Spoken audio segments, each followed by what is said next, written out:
Sadness is a natural and innate human feeling. Don't always pretend to be strong.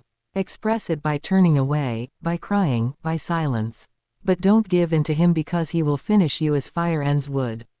Make it a motivation to be stronger and better. This phrase affirms some of the concerned truths in life, and the map of the way is drawn to the work with the sadness. For example, first, accept the grief. Instead of suppressing or ignoring the grief, the person can accept that grief is a normal part of life. He can learn to live with it and deal with it in a healthy way. Secondly, dealing with grief. A person can deal with grief in many ways, such as distancing for a period of time, preoccupation with prayer and remembrance or reading the Quran, or do relaxation and meditation, or even cry to release pent-up emotion whenever it is comfortable. This is so that he can adapt the wave of internal thoughts and feelings in his favor. Thirdly, the use of sadness as a motive. Instead of allowing sadness to control it, the person can use this feeling to be stronger and better. He can use grief as motivation to achieve goals, develop himself, and learn lessons from the difficulties he encounters.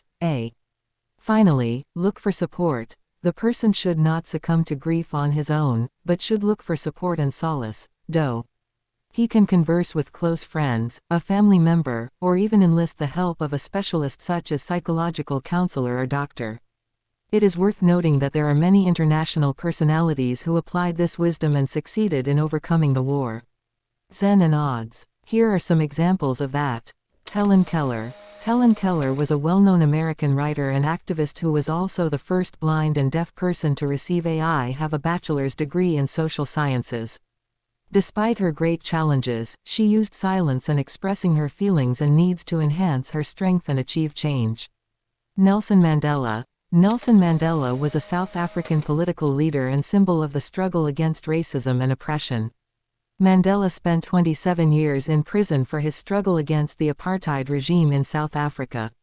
Despite that, he used silence and endurance to overcome grief and challenges, and succeeded in achieving victory. A radical change in his country.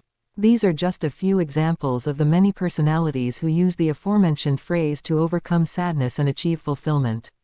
Success is certain, and our Arab and Islamic history abounds with thousands of stories of Arab and Islamic personalities in the history of Islam. Ancient and in the contemporary time they applied this wisdom. People can draw inspiration from the stories of these and other people's struggle and hope and find strength and motivation to overcome adversity, that they face in their lives. We invite you to visit our channel, Noor Al Hikmah, subscribe to it to receive all new updates. YouTube, at WiseSun2023, or our page at Instagram, WiseSun2023.